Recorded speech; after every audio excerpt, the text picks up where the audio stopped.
Assalamualaikum warahmatullahi wabarakatuh.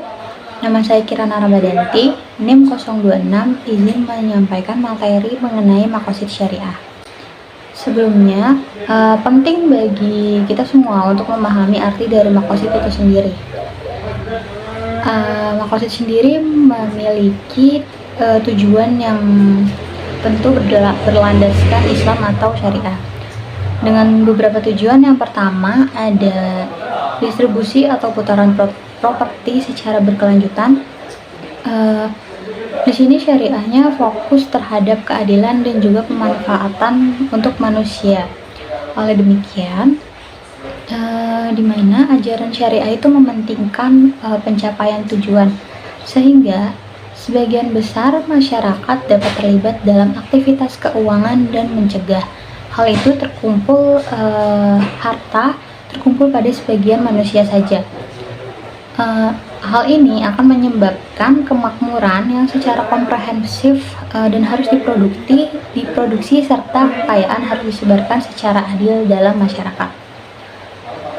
Tujuan yang kedua yaitu investasi kekayaan secara berkelanjutan, di mana nanti pembangunan hidup untuk manusia itu tidak hanya meliputi aspek kebutuhan hak asasi mereka saja, tetapi untuk meningkatkan taraf hidup, dan juga aspek ini membutuhkan peningkatan terhadap kekayaan dan juga sumber daya manusianya.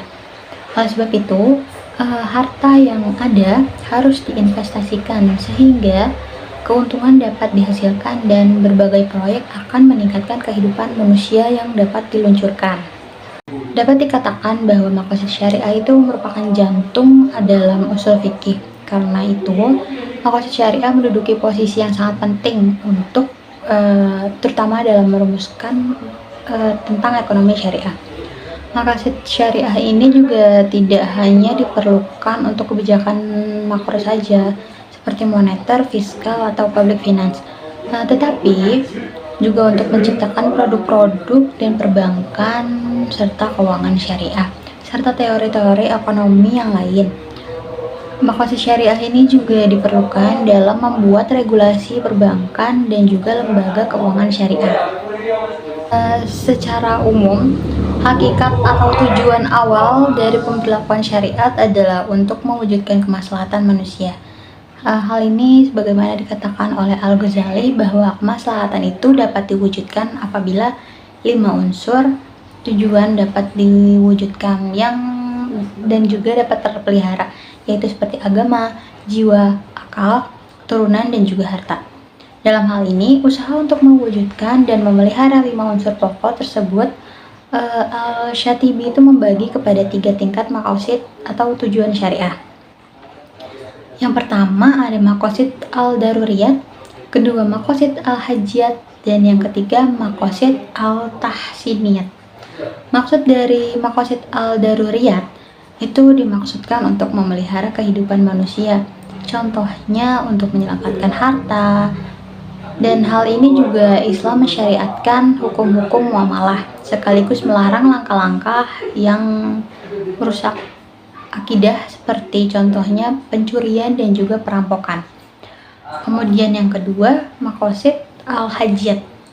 Maksudnya itu untuk menghilangkan kesulitan atau menjadikan pemeliharaan terhadap 5 unsur pokok yang menjadi lebih baik lagi.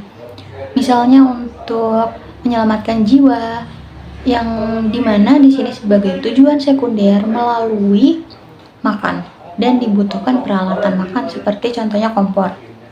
Memang tanpa kompor manusia tidak akan mati, tetapi apabila sebagai manusia memiliki kompor, maka ia bisa menyantap makanan yang lebih kompleks dan juga dapat dihidangkan atau mempermudah kehidupan. Yang ketiga, makosid al-tahsiniyat. Maksudnya apa? Dimaksudkan untuk manusia dapat melakukan yang terbaik dalam rangka penyempurnaan dan pemeliharaan 5 unsur pokok. Makosid syariah itu juga memiliki peran yang sangat urgen untuk digunakan sebagai pisau analisis dalam menjawab persoalan yang hubungannya dengan ekonomi dan juga keuangan Islam. Hal ini sejalan dengan perekonomian dan juga keuangan Islam yang tambah berkembang, sehingga makosid syariah itu digunakan sebagai pisau analisis oleh para ahli hukum Islam yang diharapkan mampu untuk menemukan hukum baru sehingga dapat menjawab persoalan-persoalan mengenai konsep ekonomi dan juga keuangan Islam, sehingga konsep ekonomi dan keuangan Islam itu benar-benar diterima dan juga sesuai dengan kebutuhan masyarakat. Dalam hal ini, semua aspek dalam kehidupan individu itu, terutama muslim, harus mengarah pada tercapainya kemaslahatan seperti yang dikehendaki dalam maqasid syariah. Secara umum, perekonomian Islam itu bukan hanya sekedar perekonomian yang adil dan juga harmonis, tetapi di dalamnya itu ada spirit falah atau dapat dikatakan seperti kesejahteraan atau kebahagiaan yang nantinya akan dirumuskan oleh ulama masuk ke dalam maqasid syariah. Nilai-nilai dan juga prinsip dalam ekonomi Islam tersebut harus sejalan untuk menuju sebuah kebahagiaan, di mana nantinya paradigma masyarakat sejalan dengan yang sejahtera. Kemudian harmoni dapat dikatakan terwujud kalau elemen terpenuhi, tujuan dan juga nilai serta prinsip. Kemudian ekonomi Islam sebagai sebuah sistem yang hierarki dan juga integratif dengan sejalan dengan ajaran Islam secara umum itu menawarkan alternatif yang berbeda dari ilmu dan juga sistem ekonomi yang sudah berlaku di dunia atau dapat dikatakan secara konvensional. Dalam konteks berbangsa dan bernegara di Indonesia, ekonomi Islam itu dapat dikatakan sebagai satu kesatuan antara agama dan juga perekonomian, agar dapat bangkit bersamaan dengan spirit fundamentalisme dan Islam dapat menjadikan ekonomi, terutama ekonomi Islam, patut dilihat secara saksama. Hal ini dikarenakan fundamentalisme itu mempunyai paham kesatuan antara agama dan juga negara. Padahal Indonesia telah mendeklarasikan bukan sebagai negara Islam dan juga bukan negara sekuler. Dasar dan negara falsafah negara Indonesia sendiri itu merupakan Pancasila seperti yang kita ketahui. Sehingga maqasid syariah ini berfungsi sebagai alat untuk menyandingkan antara Pancasila dengan ekonomi Islam, dan juga sebagai prinsip dasar dalam ekonomi Islam untuk menyanding yang sejalan dengan Pancasila sebagai dasar negara. Dapat dikatakan bahwa titik temu antara keduanya, antara ekonomi Islam dan juga Pancasila itu sudah jelas, sehingga kekhawatiran akan semangat fundamentalisme Islam itu tidak perlu ada, karena sejatinya visi keduanya itu sama, untuk kesejahteraan masyarakat Indonesia. Di samping itu, tujuan dari ekonomi Islam adalah maqasid syariah itu sendiri, yaitu tercapainya kebahagiaan di dunia dan juga di akhirat. Dengan apa? Melalui tatanan kehidupan yang baik dan juga terhormat. Inilah kesejahteraan yang hakiki, yang sampai pada akhirnya harus ada perlindungan terhadap keimanan, ilmu, kehidupan, keturunan, dan juga harta. Tujuan utama dari ekonomi Islam itu sendiri adalah maqasid syariah itu sendiri, yaitu tercapainya kebahagiaan di dunia dan akhirat. Melalui tatanan kehidupan yang baik dan juga terhormat, yang merupakan kesejahteraan yang hakiki. Untuk sampai pada kesejahteraan tersebut harus ada perlindungan terhadap keimanan, ilmu, kehidupan, keturunan, dan juga harta. Di sisi lain, rancang bangun sistem ekonomi Islam itu berdasarkan atas elemen kunci yang harus ada dalam sebuah sistem ekonomi, yaitu terdiri dari beberapa. beberapa hal. Yang pertama mengenai kepemilikan, yang kedua maslahah, ketiga itu musyawarah, dan juga keempat pasar yang adil. Yang pertama, kepemilikan dalam Islam. Kepemilikan dalam Islam merupakan pandangan Islam itu terhadap apa yang ada di alam semesta ini merupakan milik Allah Subhanahu wa Ta'ala, sehingga kita sebagai manusia hanya diberi kesempatan untuk memperoleh dan juga menggunakan dengan cara halal yang baik. Terdapat 3 kategori dalam kepemilikan. Yang pertama, hak individual atau bisa dibilang private ownership. Yang kedua, hak milik umum atau public ownership. Dan yang ketiga, hak milik negara atau state ownership. Yang kedua mengenai maslahah sebagai intensif ekonomi. Intensif dalam kegiatan perekonomian itu, terutama yang Islam, bisa berupa insentif di dunia, yaitu yang diterima dari hasil produksi, konsumsi, dan juga distribusi. Sedangkan insentif di akhirat merupakan ganjaran atau imbalan atas perilaku manusia yang sudah dilakukannya di dunia. Karena dalam Islam itu mempercayai bahwa terdapat kehidupan setelah di dunia.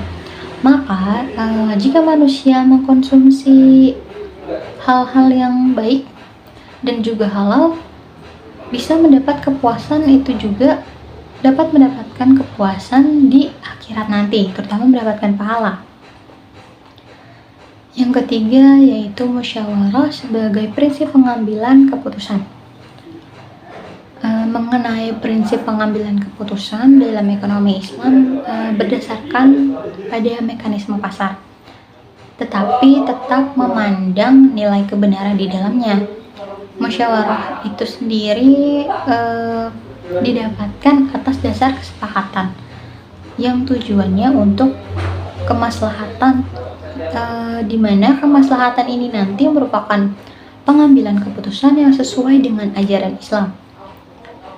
Ini merupakan kombinasi dari proses sentralisasi dan juga desentralisasi. Kemudian poin 4 yaitu pasar yang adil sebagai media koordinasi. Dalam pandangan kapitalisme, mekanisme pasar itu dianggap sebagai mekanisme yang paling tepat untuk memenuhi kebutuhan setiap individu, sehingga dengan ini akan melahirkan pola pikir individualistik, dan hal ini tidak sejalan dengan Islam, di mana Islam itu perlu memang pola pikir individualistik, tetapi perlu memandang atau diakomodasi yang tidak bertentangan dengan kepentingan sosial dan juga kepentingan ibadah. Dan di mana di sini mekanisme pasar memang diberi ruang gerak untuk penentuan harga, namun masyarakat dan negara juga tetap berperan dalam mengontrol jalannya pasar, sehingga sehingga pasar yang adil dapat tercipta dan masyarakat pun akan harmoni, dan dengan begitu maslahah pun akan terwujud. Untuk kemudian dari semua yang sudah disampaikan, maqasid itu merupakan inti dari semua analisis ekonomi, terutama yang berkaitan dengan masalah kemiskinan, distribusi kekayaan, pembangunan ekonomi juga demikian. Oleh karena itu, target dalam sistem ekonomi Islam adalah untuk menghilangkan segala bentuk permasalahan ekonomi seperti kemiskinan, pengangguran, ketidakmerataan pembangunan, dan juga lain-lain. Dan di sisi lain, dapat menyediakan segala insentif yang memadai serta dapat diakses oleh semua anggota masyarakat. Dengan begitu, semua masyarakat dapat menikmati segala sumber daya yang tersedia dan juga mencapai kehidupan yang sejahtera. Yang kedua, maqasid syariah itu sendiri sifatnya tidak kaku dan juga terbatas waktunya. Oleh sebab itu, maqasid ini sejalan dengan perkembangan zaman, sehingga maqasid syariah ini dapat menjadi pedoman dalam kegiatan perekonomian, terutama ekonomi Islam yang baik. Maqasid syariah ini juga dapat digunakan pada perekonomian Islam, terutama perbankan syariah, asuransi syariah, koperasi syariah, dan juga lain-lain. Mengenai pengetahuan atau pemahaman tentang teori-teori syariah pada maqasid syariah, landasan filosofis, alasan yang rasional, mewujudkan ilat, dan juga rahasia tasyri, serta berbagai metode perumusan diktum-diktum syariah lainnya. Penerapan yang telah dilakukan terhadap perekonomian, keuangan, serta bank syariah itu harus sesuai dengan konsep maqasid syariah, sehingga maqasid syariah sendiri itu tidak menjadi faktor utama dalam menghasilkan peran berlipat sebagai penentu dan mewujudkan produk ekonomi syariah, yaitu sebagai alat kontrol sosial dan juga penerapan sosioekonomi dalam menciptakan faedah dan juga kegunaan manusia. Tetapi peran lebih dari maqasid syariah itu sendiri memberi aspek filosofi serta rasional pada aktivitas ijtihad perekonomian syariah kontemporer yang melahirkan produk hukum ekonomi Islam. Pada dasarnya, tujuan maqasid syariah itu untuk memperoleh faedah sesuai sistem ekonomi masa kini. Itu banyak lembaga keuangan yang memegang prinsip syariah terhadap perbankan syariah dengan tidak adanya maqasid syariah. Hal ini dapat terjadi kehilangan substansi syariah berdasarkan seluruh regulasi perbankan, fatwa, keuangan, kebijakan moneter dan fiskal, dan juga produk. Dengan adanya maqasid syariah, dapat dipastikan pengembangan serta regulasi fikih muamalah disesuaikan pada rumusan perbankan dan juga keuangan. Dengan tidak adanya maqasid syariah tersebut, dapat dipastikan pengembangan serta regulasi fikih muamalah disesuaikan pada rumusan perbankan dan juga keuangan yang menjadi diam dan tetap. Dampaknya adalah lembaga keuangan dan juga perbankan syariah menghasilkan kesulitan dan keterlambatan pada perkembangan. Itu saja yang dapat saya sampaikan. Kurang lebihnya mohon maaf. Wassalamualaikum warahmatullahi wabarakatuh.